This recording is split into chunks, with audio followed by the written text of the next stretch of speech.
नमस्कार मित्रों, लाइव में आप लोगों का स्वागत है। कभी कभी लाइव बीच में बंद करना पड़ता है, उसके लिए आप लोगों से अगर कोई दिक्कत है तो उसके लिए मैं क्षमा प्रार्थी हूँ। तो मैं फिर से लाइव में उपस्थित हूँ। कभी कभी मन व्यथित हो जाता है, क्योंकि देखते हैं कि 11वीं शताब्दी से लूटता पीटता हिंदू आज भी लूटता पीटता ही रहा है। जिहादियों को, आतंकवादियों को तो है कि चलो उसके दिमाग में डाल दिया कि जिहाद करना है, जन्नत जाना है, 72 हुर पाना है। लेकिन हिंदू जो ये नाना प्रकार के लॉलीपॉप को लेकर के घूमते रहते हैं, वह पेंडुलम की तरह बीच में झूलते रहते हैं। वैसे तो हिंदुओं की जो भी हो, सरकार को कुछ ऐसे कार्य करने चाहिए, शासन प्रशासन को ऐसे कार्य करने चाहिए कि हिंदू अपने ही देश में दोयम दर्जे का नागरिक न बना रहे, बल्कि हिंदुओं को लगे कि यह हमारे बाबा पुरखों का, हमारे पूर्वजों का देश है। उन्होंने अपने खून मिट्टी पानी से इसको सींचा है। अब कोई तलवार लेकर के आ गया, मारकाट करना शुरू किया, अपना कब्जा जमा लिया, और वो आज कहता है कि हिंदुस्तान किसी के बाप का नहीं है, सभी का खून शामिल है इस मिट्टी में, यह किसी के बाप का हिंदुस्तान नहीं है। रे भाई, तुम्हारे बाप का जो खून है वह 11वीं शताब्दी से आया है यहाँ पर खून बहाते हुए, लेकिन हिंदुओं के जो बाप का है वह आज का नहीं है। यह सिंधु घाटी सभ्यता, हड़प्पा, मोहनजोदाड़ो उससे भी पुराना है, और अपने खून पानी को बहा करके इस मिट्टी को सींचा है, ज्ञान दिया है, विज्ञान दिया है, सब कुछ दिया है, इसको खड़ा किया है। और उसमें भी जो आज इतने सारे देशद्रोही गद्दार निकल रहे हैं देश में, इन सब के लिए तो और अधिक सोचने की बात है। इतने सारे देशद्रोही गद्दार हो रहे हैं देश में। अब हम भारत सरकार का क्या बड़ाई करें, यहाँ का शासन प्रशासन का क्या बड़ाई करें, क्या बड़प्पन करें, और पाकिस्तान को क्या गालियाँ दें, क्योंकि एक ऐसा माहौल होता है कि लोगों का मनोबल है, लोगों का मनोबल बढ़ा हुआ है। सबको लगता है कि हाँ, हम अपने देश में हैं, हम सुरक्षित हैं, यहाँ किसी प्रकार का कोई झमेला नहीं है, सब कुछ शांतिमय वातावरण में हो रहा है, देश तरक्की कर रहा है। लेकिन यहाँ शासन हो, प्रशासन हो, जो देश को चलाता है, जो समाज को चलाता है, उस सबको इन सब चीज़ों से कोई चिंता नहीं है, कोई लेना देना नहीं है। सबकी अपनी रोजी रोटी है, सबका अपना रोजमर्रा का काम है, और सबको अपना अपना दाल रोटी चलाना है। कोई नेता है, कोई मंत्री है, कोई अफसर है, और आम जनता क्या है, आम जनता घुन की तरह पिस रही है। इसमें जो अपना सब कुछ समेट करके कि हमको लफड़े में नहीं पड़ना है, अपना कार्य व्यापार चला रहे हैं, लेकिन कभी वह भी लफड़े में फंस जाते हैं, क्योंकि लफड़े में वह पड़ना नहीं चाहते, लेकिन उनके आस पड़ोस में कुछ ऐसे तत्व होते हैं जो उनको लफड़े में खींच लेते हैं।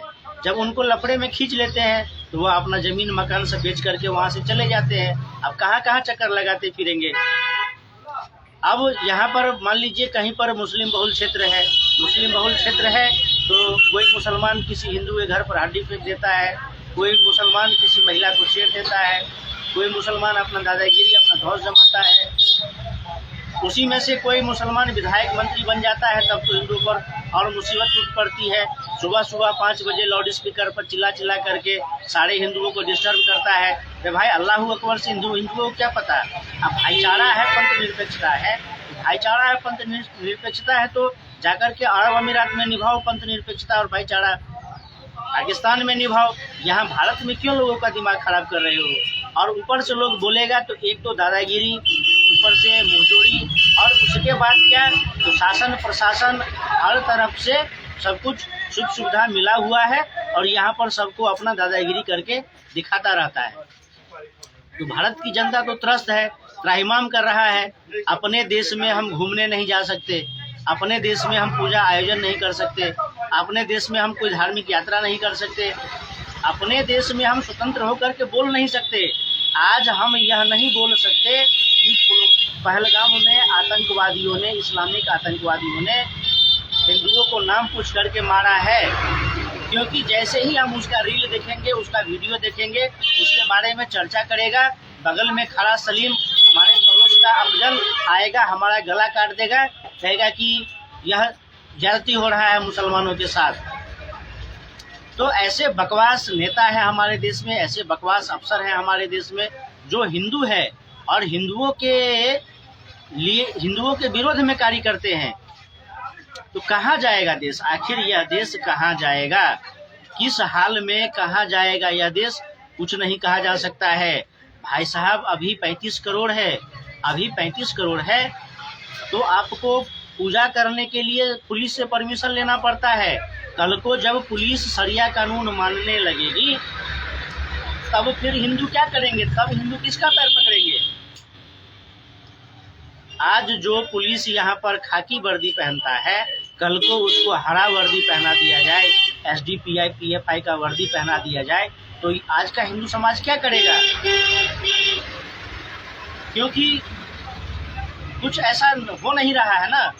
सेना है, भारत सरकार है, बड़ा बड़ा खुफिया एजेंसी है, बड़ा बड़ा सुरक्षा तंत्र है, लेकिन हाफिज सईद आज भी खुलेआम घूम रहा है, जकीउर रहमान लखवी आज भी खुलेआम घूम रहा है। कश्मीर में, आपके कश्मीर में हिंदू नहीं बस रहे हैं, एक भी हिंदू वापस जा करके नहीं बसा है जो 1990 में अपना घर मकान छोड़ करके आए थे। तो किससे गुहार लगाएगा? आज हिंदू समाज किससे गुहार लगाएगा? अपने पुलिस तंत्र से, जिसमें कोई अकबरुद्दीन है, कोई बकरुद्दीन है, कोई सरफरोश है, कोई सरफराज है, कोई दरोगा बन के है, कोई डीएसपी बन के है, कोई एसपी बन के है। किससे गुहार लगाएगा? किसी तस्लीम आईएएस अधिकारी से? वो तस्लीम जो आज डीएम बन करके बैठा है,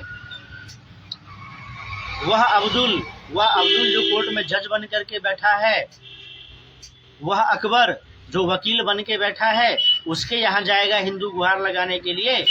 यह जो 35 करोड़ है इस देश में, वह हर जगह कीड़े मकोड़े की तरह फैला हुआ है। वह थाने में है, वह कोर्ट कचहरी में है, वह डिपार्टमेंटल स्टोर में है, वह सड़क पर सब्जी बेचता है, वह ठेला पंचर जोड़ता है, वह हर जगह है। एक दिन ईद आता है तो सारी व्यवस्थाएं चरमरा जाती है क्योंकि सब छुट्टी पर होता है। कल को यह 35 करोड़ 50 करोड़ हो जाएगा। 50 करोड़ हो जाएगा तो जो बराबर का हकदार है कि भारत का जो संविधान है वह पंथ निरपेक्ष है। वह जो पंथ निरपेक्ष है, भारत में सबको बराबर अधिकार है, सबको बराबर अधिकार है। तो जब 50% पर आ जाएंगे तो बराबर अधिकार रहेगा। तो फिर बराबर अधिकार में तो प्रधानमंत्री, मंत्री, सांसद सब रहेंगे, जज, पुलिस सब रहेंगे। फिर संविधान चला जाएगा, फिर शरिया कानून लागू होगा। यहाँ का पुलिस यहीं का रहेगा, यहाँ का आर्मी यहीं का रहेगा, यहाँ का बीएसएफ यहीं का रहेगा। नहीं रहेगा तो हिंदू समाज, क्योंकि उसको कुरान पढ़ना पड़ेगा, उसको शरिया के हिसाब से चलना पड़ेगा। फौज की वर्दी बदल दी जाएगी, पुलिस की वर्दी बदल दी जाएगी, क्योंकि पुलिस कुछ कर नहीं रहा है, शासन सरकार कुछ कर नहीं रहा है, बीएसएफ कुछ कर नहीं रहा है, आर्मी कुछ कर नहीं रहा है। तो क्या होगा? हर 2 साल 4 साल पर 5-6 आतंकवादी आएगा, 10-20 को मार करके भय फैला जाएगा। इधर समाज में छिटपुट हत्या, बलात्कार, मर्डर होते रहेंगे, जिससे कि भय और दबाव का माहौल बना रहे और इस्लामी हुकूमत के लिए रास्ता तैयार होता रहे। क्योंकि कोई हिंदू है, उसको किसी अब्दुल ने 4 थप्पड़ मार दिया, उसके बहन बेटी का बलात्कार कर लिया, उसका गला काट के रोड पर फेंक दिया, पुलिस आएगा, एक ही अब्दुल को पकड़ेगा ना। लेकिन जो भय का माहौल बन गया कि अरे ये अब्दुल है, सरेआम गला काट दिया, तो एक अब्दुल अगर जेल चला भी जाता है तो एक अब्दुल हजारों हिंदुओं पर एक प्रेशर डाल देता है, एक भय, एक दबाव डाल देता है कि ये अब्दुल है, इससे हट के रहना, इससे बच के रहना, कुरान को तो हाथ भी नहीं लगाना, नबी के बारे में तो चू शब्द नहीं बोलना, कोई अब्दुल तुम्हारा गला काट देगा, सब दुबक के अपने घर में बैठ जाएंगे। फिर हत्या, लूट, बलात्कार सब लीगल हो जाएगा। और फिर जब यह बढ़ेगा, कोई बड़ा दंगा होगा तो हिंदू पत्थर खा करके अपने मोहल्ले से पलायन कर जाएंगे। और जो धीरे धीरे साल में प्रत्येक वर्ष लाखों मौलवी फौकानियाँ निकलते रहते हैं, उनके 4 बीवी 40 बच्चे होते रहते हैं। 15, 20, 30 साल में जाकर के भारत दारुल हर्ब से दारुल इस्लाम हो जाएगा। फिर अफगानिस्तान, बांग्लादेश, पाकिस्तान सब मिल करके भारत को टुकड़े करते रहेंगे। तो केवल मीडिया में केवल बकबक होता है, संसद में केवल बकबक होता है, पुलिस प्रशासन में खाना पूर्ति होती है, शासन प्रशासन में खाना पूर्ति होती है, कहीं कुछ नहीं होता है। मस्जिद पर नियंत्रण करो, कुछ नहीं। मुस्लिम जनसंख्या पर नियंत्रण करो, कुछ नहीं। मदरसा होना ही नहीं चाहिए, कुछ नहीं। फिर क्या होगा? सबका दिल्ली का रूटीन है, जिस पर बीती सो बीती। कश्मीरी हिंदू आज रो रहे हैं तो रो रहे हैं। कश्मीरी हिंदुओं के आंसुओं से किसको क्या फर्क पड़ता है? कश्मीरी हिंदुओं के बहनों को किस तरह मारा, किस कश्मीरी हिंदू को कैसे कपार फाड़ दिया, किस हिंदू को कैसे गोली मार दिया, किस कश्मीरी हिंदू कैसे जला दिया, कहानियाँ चलती है, किससे चलते हैं। लेकिन वह वापस कश्मीर में कैसे बचेंगे, इसके बारे में कोई प्रयास नहीं है।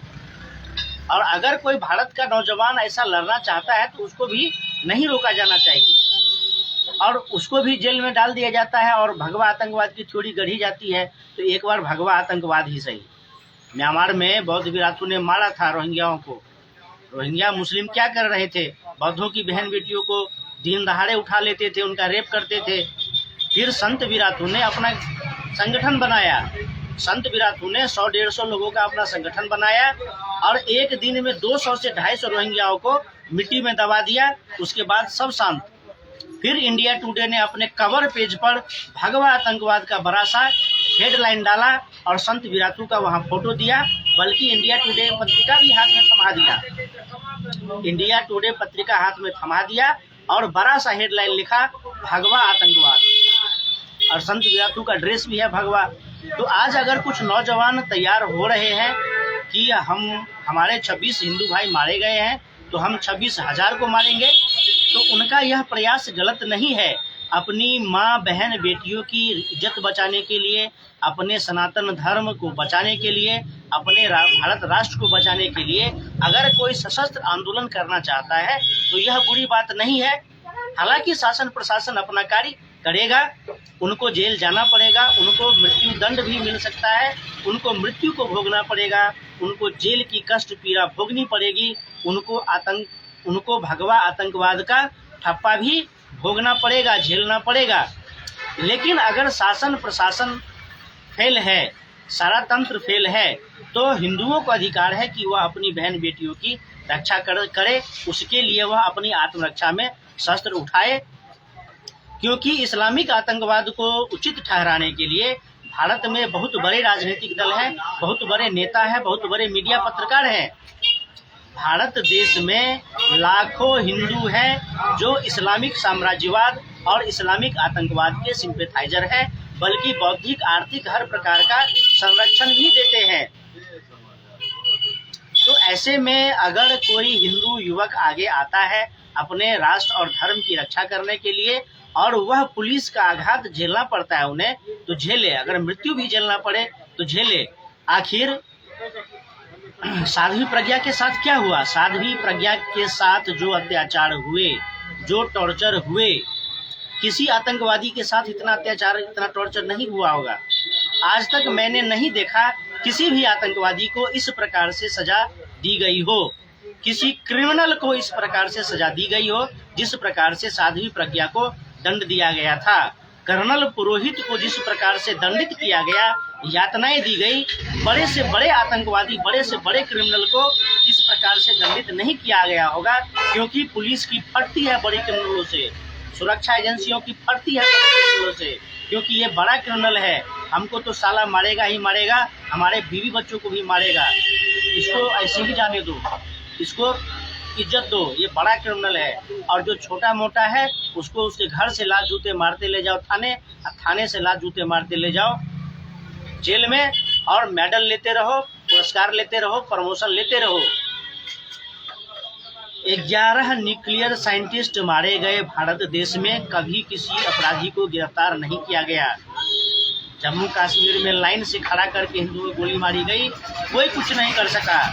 और आज भी भारत में जगह जगह आंदोलन होता है।